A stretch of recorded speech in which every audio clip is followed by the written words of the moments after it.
మీ ఎలాంటి వ్యాపార ప్రకటనలకైనా వెంటనే మా ఛానల్ సంప్రదించండి. అందరికీ నమస్కారం. నేను శిరీష. ప్రస్తుతం మనతో పాటు ఉన్నారు ప్రముఖ ఆధ్యాత్మికవేత్త, జ్యోతిష్య పండితులు పవన్ కుమార్ శర్మ గారు. గురుగారితో మాట్లాడదాం. నమస్కారం గురుగారు. శ్రీమాత్రే నమః. గురుగారు, చాలా మంది శనిగ్రహ దోషం వల్ల బాధపడుతూ ఉంటారు. తరచూ వాళ్ళకి ఏవో ఒక సమస్యలు వస్తూనే ఉంటాయి. మరి ఈ శనిగ్రహ దోషం ఉన్న వారికి ఎలాంటి రెమెడీస్ చేసుకుంటే కొంచెం తగ్గే ప్రభావం ఉందంటారు? శనైశ్చరాయ శాంతాయ సర్వాభీష్టప్రదాయనే శరణ్యాయ వరేణ్యాయ సర్వేశాయ నమో నమః.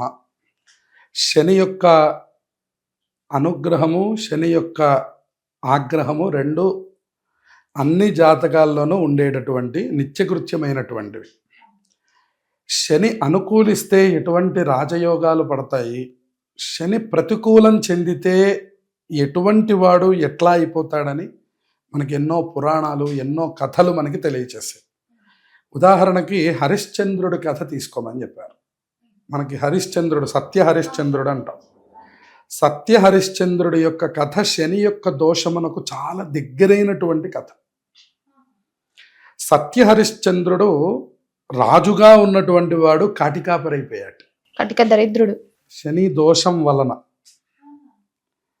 అటువంటి అంటే భార్య విదూరం అయిపోయింది, భార్య వెళ్ళిపోయింది, రాజ్యం పోయింది, ఉన్న ప్రాంతంలో నుంచి వేరే ప్రదేశంలోకి వెళ్ళిపోయాము. ఆ ప్రదేశంలో కూడా అతి తక్కువ పనిని చేసుకుంటూ ఉన్నాం. ఇది శని భగవానుడు ప్రతికూలంలో ఉంటే ఇచ్చేటటువంటి ఫలితాలు. ఇప్పుడు మనం శని యొక్క దోషం నివారించుకోవడం అనే మాటకు వచ్చేసరికి, శని సహజంగా ఒక 3 చోట్ల ఎక్కువ బాధను కలిగిస్తాడు అని జ్యోతిష్య శాస్త్రం చెప్తుంది. ప్రధానంగా ఏలినాటి శని, అలాగే అష్టమ శని, తర్వాత అర్ధాష్టమ శని అని ఈ 3 ప్రధానంగా మనకి జాతకంలో వస్తాయి. ఇదే శని భగవానుడు అనుకూలంలో గనక ఉన్నట్లయితే మహారాజయోగం కలుగుతుందని చెప్పారు. వాడు వద్దన్నా సేవలు చేస్తూ ఉంటారు. వాళ్ళు కావాలి అని కోరుకోరు. వాళ్ళకి ఆ దశ వచ్చింది అంటే అందరూ వాళ్ళ చుట్టూ చేరడం, వాళ్ళకి జయజయధ్వానాలు చేస్తూ ఉండడం, ఎప్పుడూ పని వాళ్ళ చేత సేవించబడేటటువంటి యొక్క రాజరికమైనటువంటిది కూడా శనిగ్రహ యోగకారకమైనటువంటి వాడికే రాజయోగం పడుతుంది.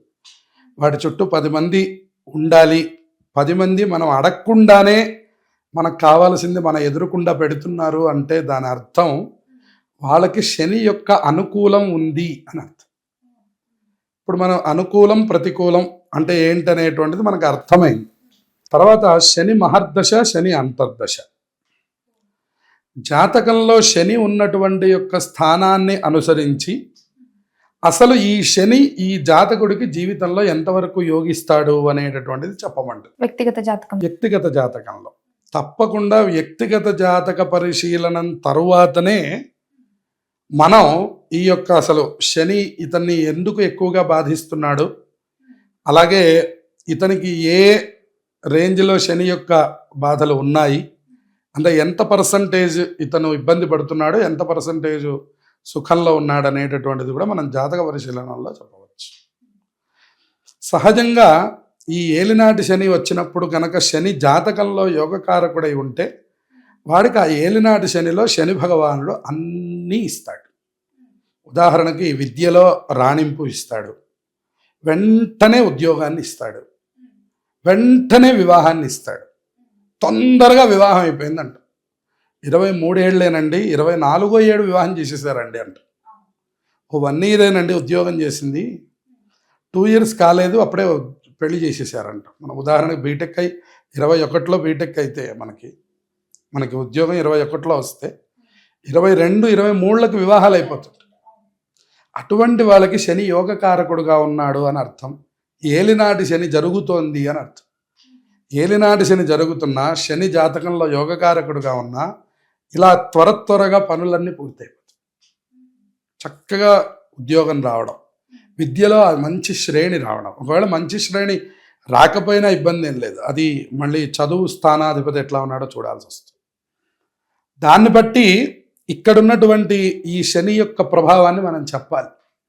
ఏలినాటి శనిలో అన్నీ ఇస్తాడు శని భగవానుడు. వాహనం ఇస్తాడు, మంచి కారు కొనుక్కుంటాడు, మంచి ఇల్లు కొనుక్కుంటాడు, మంచి భార్య, సంతానం, తర్వాత ఉద్యోగంలో ప్రమోషను, సమస్తం ఇచ్చేస్తాడు 7.5 సంవత్సరములలో. ఇది మనం బాగా గుర్తుపెట్టుకోవాలి. ఇదే ఏలినాటి శని జరుగుతున్నప్పుడు ఆ జాతకుడికి శని యొక్క గ్రహము తన యొక్క స్థితి ఏదైతే అనుకూలంగా లేదో అప్పుడు అతనికి అన్ని ఆపోజిట్లో ఉంటాయి. చదువు అయిపోయింది, ఇంతవరకు ఉద్యోగం రాలా, అసలు ₹1 సంపాదన మొదలవ్వలేదు, 35వ సంవత్సరం వచ్చింది, మావాడు ఇంతవరకు రూపాయి సంపాదించలేదండి అంట. అట్లాగే వివాహం చూస్తున్నామండి, ఎవరికి నచ్చట్లేదు అంటుంటారు. ఉన్న వాహనం కూడా అమ్మేసుకొని కాలినడకన బాటసారిగా, ఒక్కోసారి వాహనాలు ఉండి కూడా ఏంటో దాంట్లోకి ఎక్కబుద్దిగా, అటువంటి స్థితిని శని భగవానుడు ఇస్తాడు. ఇక అష్టమ శని ప్రభావం వచ్చేసరికి అష్టమ శని ఆరోగ్యము, ఆయుర్దాయము, ఆర్థిక సంపద ఈ మూడిటి మీద ప్రభావం చూపిస్తుందని చెప్పారు. 8వ స్థానంలో ఉన్నటువంటి శని అంటే ఇప్పుడు ప్రస్తుతం మనం గమనించినట్లయితే సింహరాశి వాళ్ళకి అష్టమ శని జరుగుతుంది. ఉదాహరణకి పరిస్థితి ఏమిటంటే ఉద్యోగంలో కలతలు, ఏదో ఒక తలకాయ నొప్పి ఉద్యోగంలో.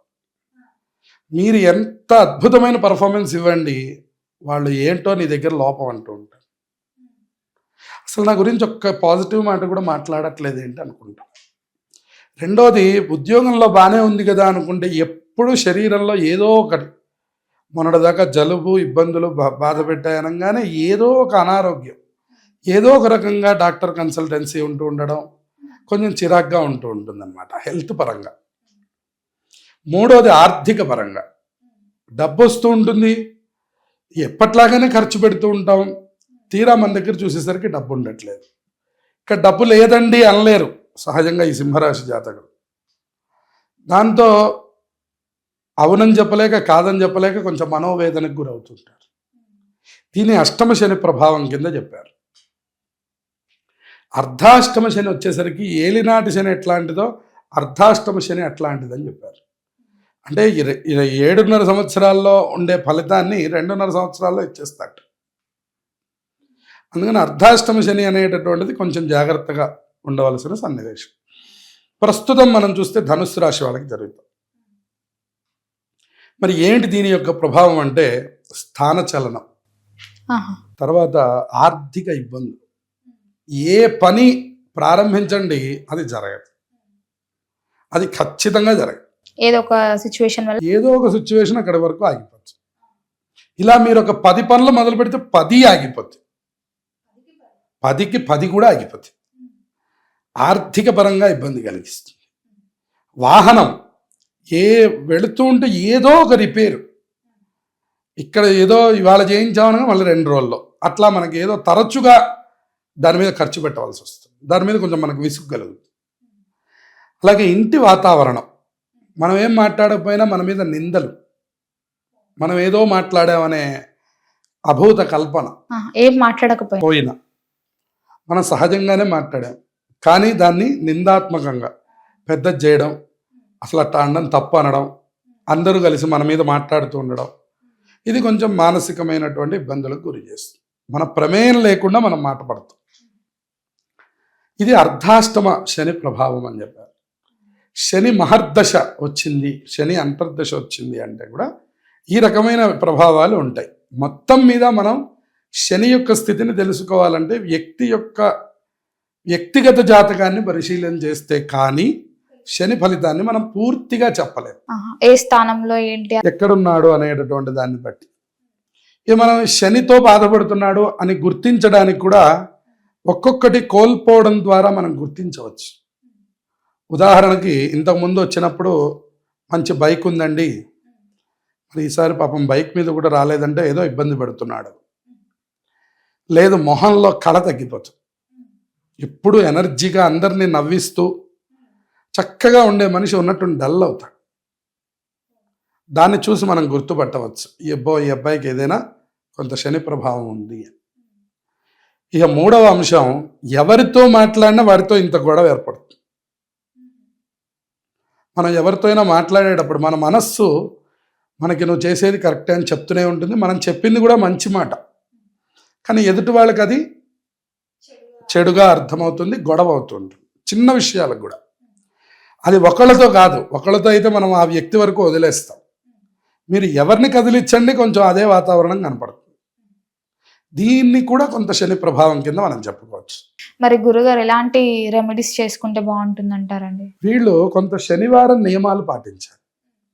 ఉదాహరణకి శనివారం ఒంటిపూట భోజనం చేయడం, శరీరాన్ని ఎక్కువ కష్టపెట్టడం. ఆయనకి బాగా ఇష్టమైన పని ఏమిటంటే శని భగవానుడికి కష్టం. మీరు బాగా కష్టపడాలి.